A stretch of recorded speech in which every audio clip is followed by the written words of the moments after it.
აფხაზეთის ავტონომიური რესპუბლიკის მთავრობის თავმჯდომარე გიორგი ჯინჭარაძე მთავრობის წევრებთან და საკრებულოს თავმჯდომარის მოადგილე თინათინ ნიბლოშვილთან ერთად ბაზარი ორბელიანის სივრცეში აფხაზეთიდან დევნილი მეწარმეების გამოფენა გაყიდვას დაესწრო.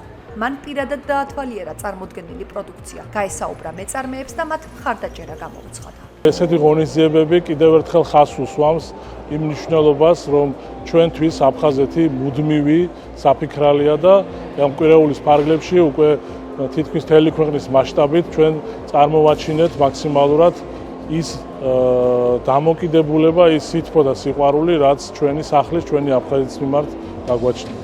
აფხაზეთობის კვირეულის ფარგლებში აფხაზეთიდან დევნილი მეწარმეების გამოფენას დავესწარი თბილისის საკრებულო უკვე არაერთი წელია თანამშრომლობს აფხაზეთის სავაჭრო სამრეწველო პალატასთან. ჩვენი ურთიერთობა და თანამშრომლობა გრძელდება.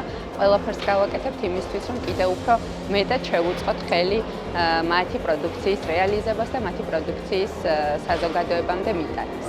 აფხაზეთობა 2026-ის კვირეულის ფარგლებში მთელი დღის განმავლობაში საგამოფენო სივრცეში განსაკუთრებული გარემოს უბნდა. დამთვალიერებლებს შესაძლებლობა ჰქონდათ გაცნობოდნენ დევნილი მეწარმეების მიერ შექმნილ ხელნაკეთ ნივთებსა და საავტორო ნამუშევრებს, სადაც თითოეულ დეტალში მშობლიური მხარის მონატრება იგრძნობოდა. სტუმრებმა ტრადიციული ყავა ქვიშაზე სოხუმურადაც დააგემოვნეს, რამაც გამოფენას სიმბოლური განწყობა შესძინა. აღნიშნული ღონისძიება ხელს უწყობს არა მარტო მათ პოპულარიზაციას, არამედ მათი პროდუქციის რეალიზაციას. ძალიან მნიშვნელოვანია ჩვენი აფხაზეთიდან დევნილი მეწარმეებისათვის. ჩვენს როგორც კომპანია კლინტეკი დავაარსეთ ბრენდი ზომა, სარეთსაშუალებები, კოსმეტიკა, პირადი ჰიგიენის საგნები. საკმაოდ პოპულარულია უკვე საქართველოს ბაზარზე, გაგვაქვს სომხეთში, აზერბაიჯანში და იმედია რომ აფხაზეთში რო დაიბრუნდებით, უკვე იქ მაგრად დავდგებით. ძალიან მნიშვნელოვანია დღეს ჩვენთვის აქ ყოფნა.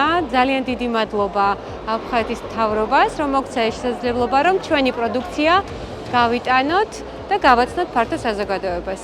ღონისძიების ერთ-ერთი ემოციური ნაწილი ფოტოგამოფენა გახდა, რომელმაც დამსწრე საზოგადოება აფხაზეთში ამოგზაურა.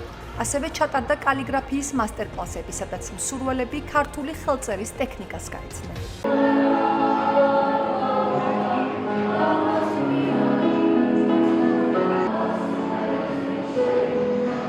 დღე ამაღელვებელი განწყობით ბავშვთა ანსამბლ შავნაბადას საკონცერტო პროგრამით დასრულდა, რომელმაც სივრცე კიდევ უფრო მრავალფეროვანი გახადა.